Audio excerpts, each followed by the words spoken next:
¿Quieres? Hey, hola, soy Miguel y sean bienvenidos a otro video de Reddit. En este video vamos a ver el subreddit de r/NoSleep, que se creó para que autores de obras de terror puedan subir sus historias y dar una oportunidad a todos de tener algo de miedo. Así que, sin nada más que decir, vamos a empezar. Me hice amiga de una niña en el parque y me dejó muy confundida. Escuché una risita detrás de mí. Al darme la vuelta, vi a una niña que me miraba detrás de un árbol. Yo estaba sentado en un banco y leyendo un libro. A pocos metros de distancia, mi hermano estaba pasando el mejor momento de su vida en el tobogán. Todos los niños estaban ocupados divirtiéndose en los diversos equipos del patio de juego, pero entonces, ¿por qué esta niña se comportaba de manera tan extraña? Ella vino y se sentó a mi lado, sonriendo dulcemente todo el tiempo. La niña debe haber tenido apenas 4 o 5 años. ¿Dónde estaban sus padres? Levantó su manita regordeta y señaló a una mujer sentada en otro banco, ocupada con su teléfono. Le pregunté su nombre. Era Annie. Annie parecía ser bastante rara. Ella nunca trató de mezclarse con los otros niños. Todos los domingos visitaba el parque con mi hermano y todos los domingos la encontraba allí. A veces su madre estaba allí, pero la mayoría de las veces no. Annie me contó lo ocupada que estaba su madre con su trabajo y cómo solía dejarla sola en el parque para hacer mandados.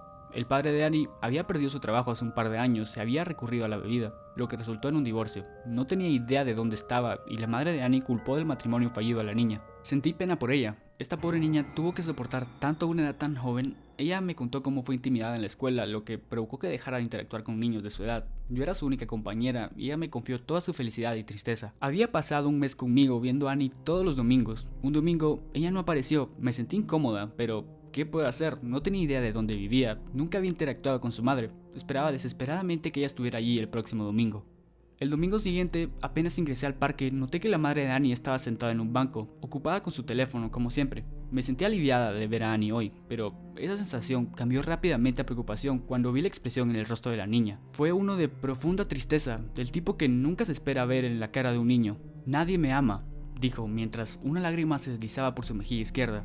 Su madre había traído a un colega a casa la semana pasada y Annie, cuya experiencia con hombres adultos se limitaba a su abusivo padre alcohólico, se había negado a interactuar mucho con él, haciendo que su madre arremetiera contra la pobre niña. La niña fue encerrada fuera de la casa por su comportamiento. Me sentí indignada y decidí que era hora de denunciar estos incidentes. Pero mi primera preocupación era animar a Annie. Ella susurró: "Me escondí en un escondite secreto en este parque cuando mamá me encerró. ¿Quieres verlo?". No quería dejar de ver a mi hermano, pero ella insistía demasiado. Pensando que me iría solo por un par de minutos, le permití tomar mi mano y llevarme al área del parque donde estaba el lago. Luego, señaló hacia un área en la orilla lejana del lago, un lugar donde generalmente nadie se aventuraba. Podía escuchar el graznido de muchos cuervos por allí. Los arbustos ásperos rascaron mis piernas, pero no me detuve. Un olor extraño estaba en el aire. Nunca fui una gran admiradora de la naturaleza.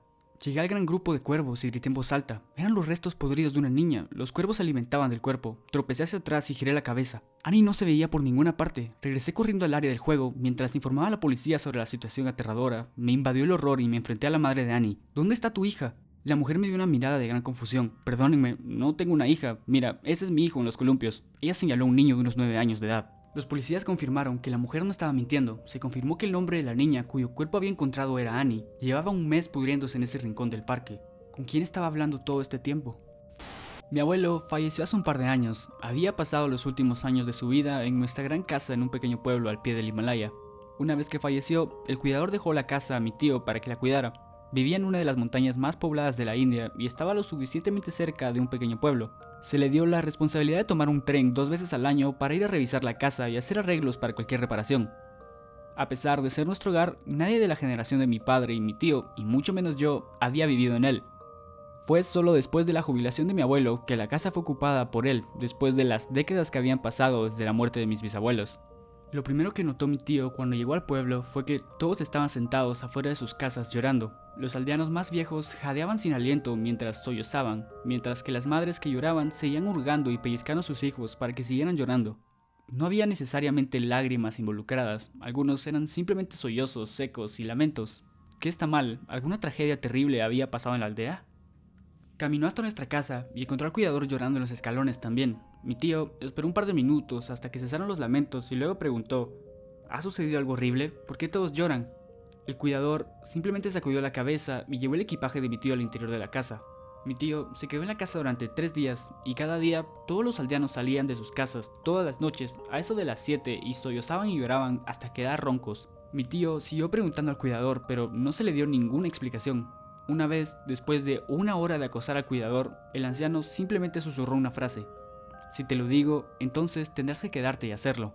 Pasaron los 3 días y mi tío dejó el pueblo sin obtener ninguna explicación. En la próxima visita fue testigo del mismo fenómeno nuevamente y no recibió ninguna explicación. La tercera visita, frustrado, decidió comenzar a pedir una explicación a los aldeanos. Muchos de ellos lo callaron, diciendo que era por su propio bien que no le estaban diciendo y que no querían que sufriera el mismo destino que sufrieron todas las personas nacidas en la aldea. Mi tío fue persistente. Finalmente recibió una respuesta de un joven pastor, pero fue una respuesta que le hizo pensar que toda la aldea estaba completamente loca. Estamos malditos, señor. Era una bruja y nuestros antepasados le prendieron fuego. Una noche terrible. Todos los nacidos en nuestra aldea y todos los que llegan a conocer su existencia tienen que llorar para arrepentirse de su muerte. Llora por ella. Ella nos obligará a hacerlo. Debes llorar, señor. Mi tío estaba asombrado, pero no prestó atención a las palabras del pastor. Regresó a nuestra casa y anunció al cuidador que conoce la loca historia de la aldea y se niega a llorar. Esa noche, mientras todos los aldeanos lloraban, él desafiantemente mantuvo una expresión seria. No pasó nada. Él sonrió esa noche en la cama, había demostrado que los aldeanos estaban equivocados. A la mañana siguiente se despertó y vio que su teléfono, que mantenía en modo silencioso todas las noches, tenía alrededor de 30 llamadas perdidas y más de 50 mensajes. La mayoría de ellos eran de su esposa, mi tía. Los mensajes trataban de arrepentirse de su pérdida. Llamó a su esposa en un ataque de pánico terrible. Su hija, mi prima, estaba muerta. Se había suicidado misteriosamente, no había razón para su suicidio. Era una niña feliz de 4 años, ni siquiera sabía lo que significaba suicidio y sin embargo había saltado del techo al caer de la noche. La sorpresa dejó a mi tío aturdido, vagó sin rumbo por el pueblo, principalmente en negación. ¿Cómo podría su pequeña niña estar muerta? Llegó la noche y uno por uno los aldeanos comenzaron a llorar lentamente. Por fin, cayó de rodillas y se unió a ellos sollozando. Esto fue hace 50 años. Mi tío pasó el resto de sus días como ermitaño en su casa. Él falleció recientemente y yo fui el único que pudo llegar a su lecho de muerte. Me narró todo el incidente mientras jadeaba por sus últimas respiraciones. Me quedo en nuestra casa ahora, no me puedo ir. Si lo hago, ella vendrá por mí como lo hizo por mi tío. Cuando era más joven, solía trabajar en una pizzería. Era tarde después del cierre, estaba plegando cajas. Era para un pedido grande que el turno de la mañana tendría que enfrentar. Una boda, si no recuerdo mal. He estado en ese camino antes sin preparación y sinceramente apesta. Mi presencia aquí fue más compasiva que voluntaria. Mi jefe me dijo que tenía que ir a la tienda antes de que cerraran. Estábamos casi sin ningún jalapeño y el envío no llegaría hasta en 2 días. Los iban a necesitar para el pedido, así que le dije que me quedaría ahí. La trastienda no se usaba realmente para mucho más que almacenamiento. Por almacenamiento quiero decir, mi jefe era un acaparador que guardaba todo lo que había recogido en sus 30 años en el negocio. La habitación en sí se sentía muy espeluznante cuando hay gente alrededor.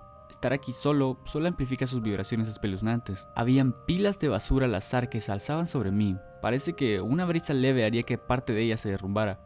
Incluso podría pasar la habitación iluminada como una cámara de tortura. Sin embargo, lo que no pude pasar por alto fue el hecho de que esta habitación tenía acceso al sótano. Mientras que el resto de la habitación tenía algún brillo de luz golpeándola, el sótano no. De hecho, si no supieras que está ahí, lo más probable es que caigas por las escaleras hasta tu muerte.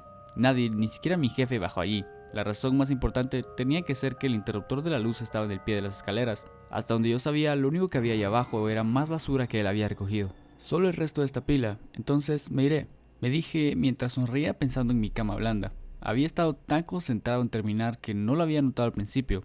Hubo un sonido de golpe que parecía venir de debajo de mí. Me tomó un momento para detenerme y escuchar el sonido. Pareció desaparecer. La duda pasó por mi mente. Quizás estaba más cansado de lo que pensaba. Justo cuando comencé a doblar más cajas, comencé a escuchar los golpes nuevamente. Había comenzado casi a desmayarme. Luego se hizo más fuerte y se convirtió en un fuerte golpe. Mis ojos se fijaron en el lugar entre mis pies de donde venían los golpes. Podía sentir el sudor correr por mi nariz, mirándolo gotear en el suelo. No importa cuán duro peleé, parecía que no podía ponerme de pie, ni siquiera pude mover mi propia cabeza. Entonces, justo cuando pensé que el piso se rompería debajo de mí por los golpes que había estado tomando, todo quedó en silencio. Podía sentirme sin aliento, como si hubiera estado conteniéndolo todo este tiempo. Fue entonces cuando sucedió, algo que persigue mis pesadillas hasta el día de hoy. El eco de un niño sonriendo sonó desde el otro lado de la habitación. Mi cabeza se sacudió al ver la luz del sótano parpadear. Había una figura agachada en el borde de la parte superior de las escaleras. La figura era la de un niño con la piel gris. Su cabeza parecía estar medio golpeada desde el lado izquierdo. Con cada parpadeo de luz parecía estar acercándose a mí. En las partes oscuras habían risitas que solo podían describirse como demoníacas en este punto. Su movimiento fue retorcido, como si sus extremidades fueran líquidas. Estaba luchando por ponerme de pie. Mi cuerpo no quería cumplir. Todo lo que puedo hacer es verlo lentamente acercarse a mí con horror.